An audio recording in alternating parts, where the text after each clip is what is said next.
रहे हैं विंध्य फर्स्ट। मैं हूं आपके साथ स्वर्णिमा, मेरे साथ हैं उर्वशी। आज के इस कार्यक्रम में आप सबका बेहद स्वागत है।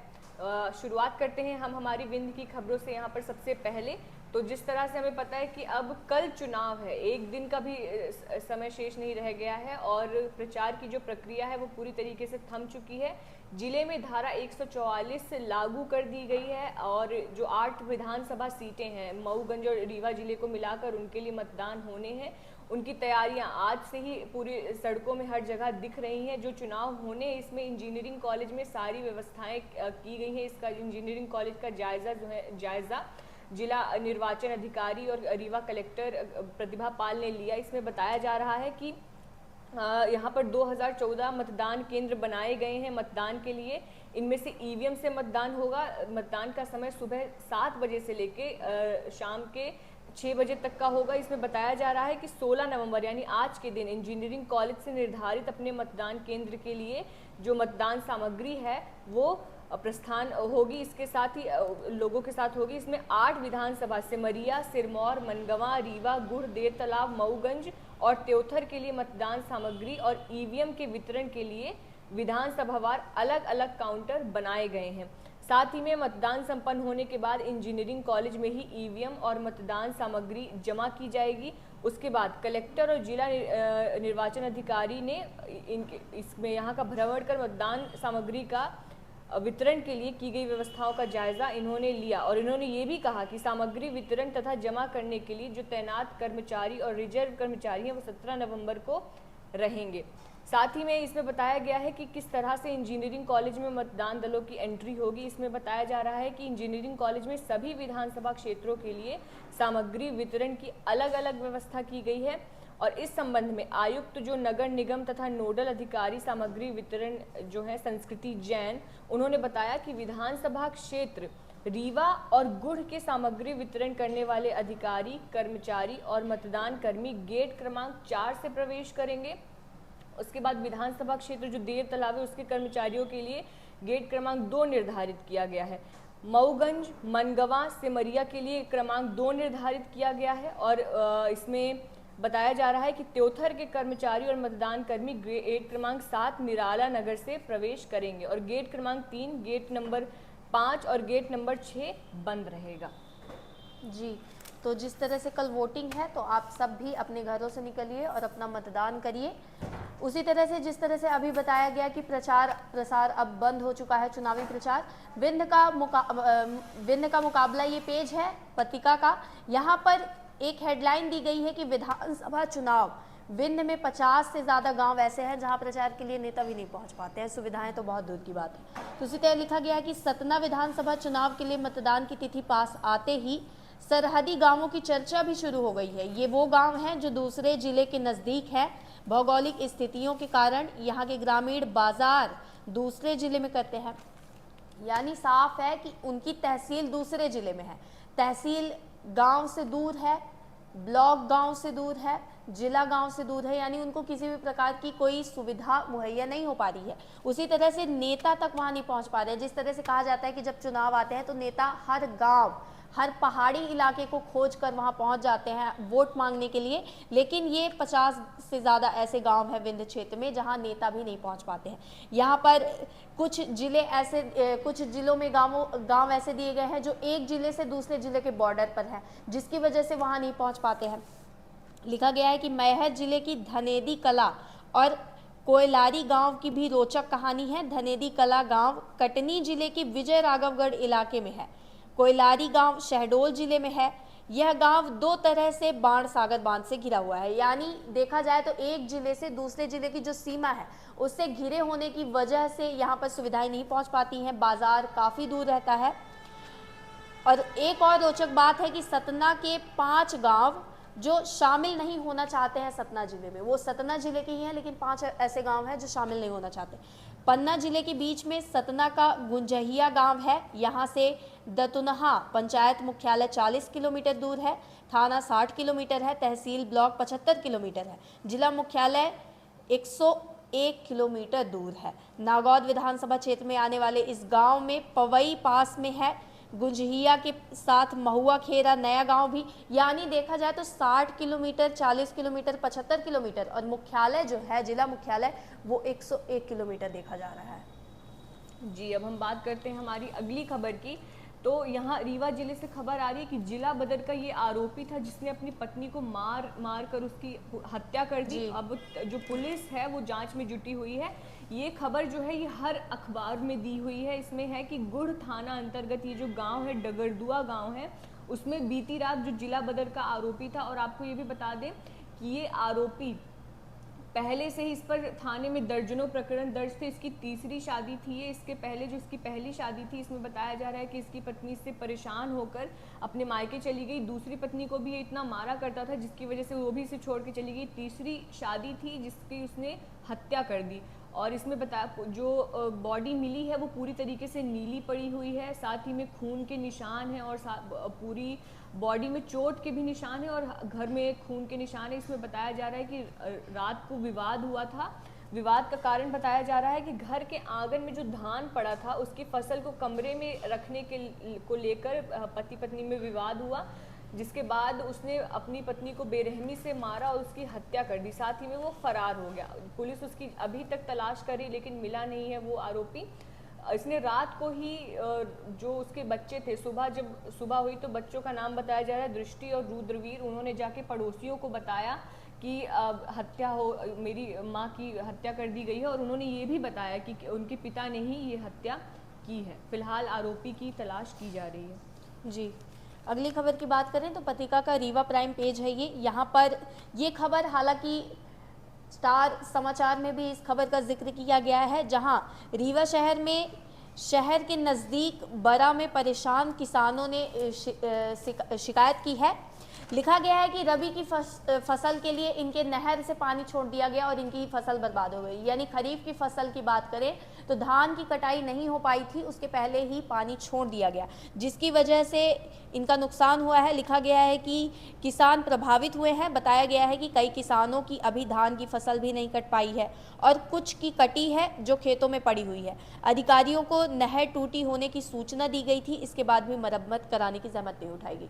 वहीं कहा गया है कि अधिकारी जो थे उन्हें बताया गया था कि नहर टूटी हुई है, पानी छोड़ने की वजह से उनकी फसल खराब हुई, लेकिन जो अधिकारी हैं वो चुनाव में व्यस्त है, इसकी वजह से उन किसानों का नुकसान हुआ है। आप देख सकते हैं ये तस्वीर है, जहां तस्वीर में देख सकती हैं स्वर्णिमा किस तरह से उनकी धान की फसल की कटाई नहीं हुई है, सूख चुकी है पूरी फसल, इसको काटने की बारी आई और यहाँ पानी भरा हुआ है। उसी तरह से एक खबर की बात करें तो प्रदेश स्तर पर यहाँ तो पानी छोड़ दिया गया, यहाँ उनकी फसल भी खराब हो गई, लेकिन देखा जाए तो कई ऐसे इलाके हैं जहाँ पानी की ज़रूरत पड़ती है लेकिन नहर में सूखा पड़ा रहता है।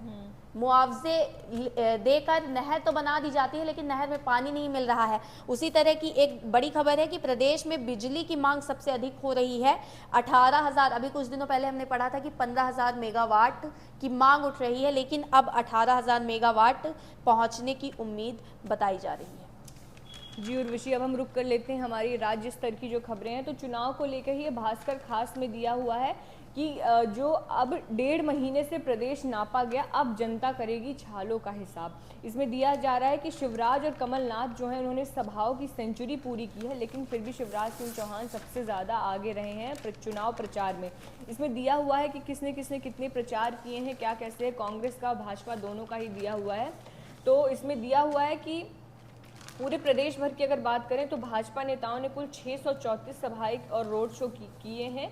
इसमें सबसे पहले तो दिया जा रहा है कि प्रधानमंत्री नरेंद्र मोदी का दिया जा रहा है कि इन्होंने प्रदेश में कुल 15 सभाएं की, जिनमें रतलाम, झाबुआ, बैतूल जैसे आदिवासी इलाकों के साथ बुंदेलखंड, विंध्य, महाकौशल और ग्वालियर और चंबल के हर क्षेत्र को कवर किया है। गृह मंत्री अमित शाह की बात करें तो इन्होंने पहले चरण में संभागीय सम्मेलनों पर इनका ध्यान रहा है और उन्होंने जो पदाधिकारी थे और जो नाराज बागी नेता थे उनको मनाने की काफ़ी कोशिश करी, लेकिन अगर नहीं वहाँ पर जहाँ पर स्थिति नहीं सुधरी गई, जहाँ पर उन्हें लगा कि नहीं मानेंगे, वहाँ सख्त कार्रवाई और बूथ पर फोकस करने का मंत्र उन्होंने दिया है। इसमें बताया जा रहा है कि अमित शाह ने कुल 21 सभाएं करी हैं और 21 सभाएं और रोड शो और बैठकें करी हैं। वहीं इसमें कांग्रेस का दिया गया है उर्वशी, कांग्रेस में दिया है कि कांग्रेस के जो पूर्व अध्यक्ष हैं राहुल गांधी और पार्टी महासचिव प्रियंका गांधी ने प्रदेश में 11 सभाएं और सबसे आखिर में भोपाल में 2 दिन तक रोड शो और सभाएं की हैं। राहुल सबसे पहले 9 नवंबर को अशोकनगर पहुंचे और इसी दिन उन्होंने जबलपुर में रोड शो किया। इसके अलावा उन्होंने सतना, राजपुर, डिकेन, जावद, विदिशा और खरगापुर में भी सभाओं को संबोधित किया। प्रियंका गांधी ने आदिवासी क्षेत्र कुक्षी में अपना चुनावी दौरा शुरू किया। इंदौर, खरगोन, मालवा के साथ चित्रकूट, रीवा और सिंघावल यानी विंध्य और दतिया और ग्वालियर, चंबल को भी इसमें इन्होंने कवर किया। जी, अगली प्रदेश की खबर की बात करें तो कल बुधवार को अखिलेश यादव के रोड शो में भगदड़ मचने की वजह से कलश लेकर जो बच्चियां चल रही थी, महिलाएं चल रही थी, वो नीचे गिर गईं और दबकर घायल हुई हैं। लिखा गया है कि छतरपुर जिले के बारीगढ़ में अखिलेश यादव की सभा में भगदड़ मच गई है। इस भगदड़ में कलश लिए बच्चियां और महिलाएं गिरकर दब गईं, जिससे उन्हें चोट आई है। महिलाओं का आरोप है कि पैसों और मिठाई का कहकर उन्हें यहाँ बुलवाया गया, कुछ भी नहीं दिया गया है, ऊपर से यह हादसा हो गया है। तस्वीर देख सकते हैं किस तरह से जो छोटी छोटी बच्चियां हैं, महिलाएं हैं, कलश लेकर चल रही हैं। समाजवादी पार्टी के कुछ 2 नेताओं के बारे में लिखा गया है कि जिस विधानसभा क्षेत्र में इस जनसभा का आयोजन किया गया था, चंदला विधानसभा है। चंदला विधानसभा से समाजवादी पार्टी ने पुष्पेंद्र अहिरवार को अपना प्रत्याशी बनाया है। आपको बता दें कि पुष्पेंद्र अहिरवार कांग्रेस से बागी होकर समाजवादी पार्टी से चुनाव लड़ रहे हैं। चंदला विधानसभा उत्तर प्रदेश और मध्य प्रदेश का बॉर्डर क्षेत्र है। इसी वजह से यहाँ उत्तर प्रदेश के नेता डेरा डालकर चुनाव की कमान संभाले हुए हैं। बात करते हैं अगली खबर की, तो इसमें जिस तरह से जो प्लास्टिक बॉटल्स होते हैं जिन्हें हम फेंक देते हैं या सिंगल यूज़ प्लास्टिक जो है उससे थ्रेड बनाकर उसके कपड़े बनाने का कारोबार बहुत बेहतरी से चल रहा है। इसमें प्लास्टिक निमाड़ भी बना रहा है, प्लास्टिक का धागा और कपड़ा। रोज़ 5 टन धागा बन रहा है और 35 रुपये किलो में मिलती है जो है प्लास्टिक बॉटल है, उससे ये धागा बनाया जाता है। इसमें बताया गया है कि नरेंद्र मोदी जिस रिसाइकल प्लास्टिक से बनी जैकेट पहनते हैं वो अब खंडवा में भी बनाई जा सकती है, क्योंकि खंडवा में ये निर्माण हो रहा है इस धागे का। जो ये धागा है वो खंडवा में और कपड़ा बुरहानपुर में बनना शुरू हो गया है। इंदौर रोड पर बनाए जा रहे धागे की जो डिमांड है वो देश भर के शहरों से आने लगी है। और इसमें बताया जा रहा है कि ये जो बॉटल्स हैं इनको इकट्ठा करके फाइबर बनाने का काम जो है ये भोपाल में होता है और इस फाइबर से खंडवा की अग्रवाल ओवरसीज में धागा बनाया जा रहा है। और 100 महीने भर में 150 टन धागा बनाया जा रहा है और इस धागे को बुरहानपुर भेज के वहाँ के अलग अलग पावर लूम में कपड़ा तैयार किया जा रहा है। और इस धागे की डिमांड दिल्ली, सूरत समेत देश के अन्य शहरों से भी आ रही है। कपड़े से जैकेट दिल्ली, सूरत में भी बनाए जा रहे हैं। और इसमें पूरी प्रक्रिया बताई गई है कि जो सिंगल यूज़ प्लास्टिक है उसकी मदद से होता है, फाइबर बनाया जाता है। लगभग 70 रुपये किलो ये मिलता है। इसी से बनने वाला धागा 130 रुपये किलो तक बिकता है। प्लास्टिक बॉटलें जुटाकर फाइबर बनाया जाता है और अन्य फाइबर की तुलना में इसकी मांग ज़्यादा है। इसमें होता क्या है कि बॉटल्स को पहले धुला जाता है, फिर मशीन्स में इनकी कटिंग होती है, उसके बाद उसका कचरा हटाकर माल निकालते हैं, उसके बाद दाने बना 300 डिग्री टेम्परेचर में उसको गलाकर फाइबर में बदलते हैं। फिर ये सफ़ेद होता है जिसे किसी भी रंग में बदल सकते हैं।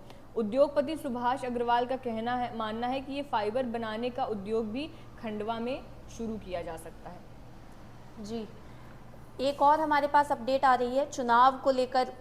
कहेंगे कि चुनाव को लेकर जिस तरह से इलेक्शन पोल का जो एग्जिट पोल है वो है हमारे पास, तो जो मालवा निमाड़ में कुल 66 सीटें हैं। यहाँ पर भाजपा की 33 सीटें बताई जा रही हैं, कांग्रेस की 30 सीटें बताई जा रही है और अन्य की 3 सीटें। वहीं महाकौशल में 38 सीटें कुल हैं, जहाँ भाजपा की 13, कांग्रेस की 24 और अन्य की 1 बताई जा रही है। बात करें हम अपने विंध्य क्षेत्र की, तो विंध्य क्षेत्र में 30 विधानसभा सीटों में से 24 भाजपा पर है और भाजपा 2018 में थी और 6 पर कांग्रेस थी। लेकिन अभी बताया जा रहा है कि विंध्य क्षेत्र में कांग्रेस की बढ़त देखी जा सकती है, क्योंकि भाजपा के ज़्यादातर प्रत्याशी अपने ही पार्टी कार्यकर्ताओं की बगावत झेल रहे हैं। मध्य भारत शुरू से भाजपा को बेहतर परिणाम देता आया है। इस बार भी यहाँ के आंकड़े यथावत रहने की आशंका है, यानी कि जो मध्य भारत क्षेत्र है मध्य प्रदेश में, तो मध्य भारत में भाजपा की ही बढ़त देखी जा सकती है, लेकिन उसके अलावा विंध्य क्षेत्र में कांग्रेस की बढ़त देखी जा सकती है। जी, तो अब हम बात करते हैं हमारी नेशनल खबरों की ओर। तो जिस तरह से हादसा हुआ है जम्मू कश्मीर में, भीषण सड़क हादसा, जी तो इसकी हम बात कर लेते हैं। तो जम्मू में ये बड़ा हादसा हुआ। जम्मू का जो है, जम्मू कश्मीर का डोडा जिला है, यहाँ पर एक भीषण हादसा हुआ जिसमें 38 लोगों की मौत हो गई है। एक खाई से, सड़क पे खाई में गिर गई जो बस थी और पूरी तरीके से चकनाचूर हो गई। 20 लोगों के घायल होने की खबर आ रही। किश्तवाड़ से जम्मू कश्मीर जा रही थी ये बस और 11 बजे की सुबह ये बड़ा हादसा हुआ है और यात्री बस थी ये, फिसलकर 300 फीट नीचे गिरी है। हादसे में 38 यात्रियों की मौत हो गई है, 20 घायल बताए जा रहे हैं। और जो हादसा है वो डोडा बटोटे राष्ट्रीय राजमार्ग पर राजगढ़ से लगभग 4 किलोमीटर पहले हुआ है। जब ये घटना हुई है उस वक्त उस बस में 58 यात्री थे। तुरंगल अस्सर इलाके में बस का पिछला पहिया फिसल गया। इससे बस पूरी तरीके से अनियंत्रित हो गई और 300 फीट नीचे गिर गई। स्थानीय लोगों की मदद से शव बाहर निकाले गए। जी, अगली खबर की बात करें तो हादसों का, ऐसा लग रहा है कि हादसों का देश में दौर चल रहा है। यहाँ लिखा गया है, स्टार समाचार का पेज है ये, फ्रंट पेज, ट्रेन में लगी भीषण आग, 8 मुसाफिर झुलस गए हैं। ये नई दिल्ली का है। इटावा में बुधवार को नई दिल्ली दरभंगा एक्सप्रेस 02570 में आग लग गई। ट्रेन का R1 कोच पूरी तरह से जल गया। चलती ट्रेन में धुआं उठता देख यात्रियों में भगदड़ मच गई। उन्होंने कूदकर अपनी जान बचाई। 8 यात्रियों के झुलसने की जानकारी है। 2 लोगों को अस्पताल में भर्ती करवाया गया है। एक और खबर है कि जिस तरह से छठ का त्यौहार आ रहा है तो बिहार के लोग अपने घर जाने के लिए बहुत आतुर हो गए हैं। हेडलाइन है कि गेट पर लटक कर और शौचालय में घुसकर यात्री रेल यात्रा कर रहे हैं। लिखा गया है कि जीआरपी की मशक्कत भी काम नहीं आई है। ट्रेनों का आलम ऐसा है कि डिब्बों के शौचालय 2 कोचों के बीच वाला खाली स्थान और उसके बाद भी लोगों को जगह नहीं मिली, तो लोग जिंदगी की परवाह किए बगैर ट्रेनों के पायदानों व हत्थों पर लटकते हुए यात्रा कर रहे हैं। जीआरपी की मशक्कत भी काम नहीं आई है। ट्रेनों में भारी भीड़ व ट्रेनों के चल पड़ने पर कई रेल यात्री गिरकर चोटिल भी हुए हैं। यानी वो मंजर देख सकते हैं हम कि किस तरह से यात्री यात्रा कर रहे हैं। इंटरसिटी एक्स ट्रेन में धमाका, महिला समेत कई झुलसे हैं। ये इंटरसिटी एक्स ट्रेन में धमाके की बात कही गई है कि बक्सर में, बिहार में बक्सर है, बक्सर में ट्रेन हादसे के बाद राजधानी एक्सप्रेस, वंदे भारत एक्सप्रेस या शताब्दी को उड़ाने की धमकी देने वाला मामला आज जांच के दायरे में है। इस बीच यूपी में आतंकी हमले के लिए पाकिस्तान से टेरर फंडिंग का मामला सामने आ चुका है। इन खबरों के बीच बुधवार को बिहार में ही भागलपुर से जयनगर जा रही इंटरसिटी एक्सप्रेस में विस्फोट की खबर सामने आई है। विस्फोट ट्रेन में उस समय हुआ जब ट्रेन समस्तीपुर जंक्शन के आउटर सिग्नल के पास थी। विस्फोट बैग में हुआ जिससे नीचे बैठी महिला समेत कई यात्री घायल हो गए। छठ की तैयारी में भारी भीड़ की आवाजाही के बीच इस विस्फोट ने रेलवे के साथ पुलिस प्रशासन को भी परेशान कर दिया है। अगली खबर की बात करें तो YouTube की एक गाइडलाइन आई हुई है। गाइडलाइन कह सकते हैं हम इसे, पत्रिका के फ्रंट पेज में इसे जगह मिली है। हेडलाइन है कि गूगल की कंपनी बनाएगी नए नियम, यूट्यूबर को देना होगा वीडियो में AI के उपयोग का ब्यौरा। लिखा गया है कि गूगल के स्वामित्व वाला YouTube AI को लेकर नए नियम बना रहा है। अब यूट्यूबर को ब्यौरा देना होगा कि उसने वीडियो बनाने में AI का इस्तेमाल किया है या फिर नहीं किया है। वीडियो अपलोड करते समय यूट्यूबर के पास यह बताने के लिए विकल्प होंगे कि इसमें मौलिक सामग्री है या AI का इस्तेमाल किया गया है। AI का मतलब कि किसी भी प्रकार की कोई टेक्नोलॉजी का यूज़ करके उसे बनाया गया है या फिर खुद की वो क्रिएटिविटी है। जी, अब हम रुख करते हैं वर्ल्ड कप की तरफ। तो जिस तरह का कल का मैच था, यकीनन अपने आप में ऐतिहासिक मैच रहा है कल का। विराट कोहली का इसमें बड़ा हाथ रहा है। उन्होंने 50 शतक उन्होंने बना लिए हैं और बताया जा रहा है कि एक साल में तीसरी बार 6 शतक। और इसमें दिया जा रहा है कि मेरा भारत विराट, दैनिक भास्कर के फ्रंट पेज में ही दिया गया है और इसमें पूरे दिए हैं कि साल में उन्होंने कितने शतक जड़े हैं। कुल उनके शतक 50 बताए जा रहे हैं और यहाँ पर ये भी दिया हुआ है कि वर्ल्ड कप के पहले सेमीफाइनल में भारत ने न्यूजीलैंड को 70 रनों से हराकर जो पिछला वो था, उससे पिछला हिसाब था, वो भी पूरा कर लिया है।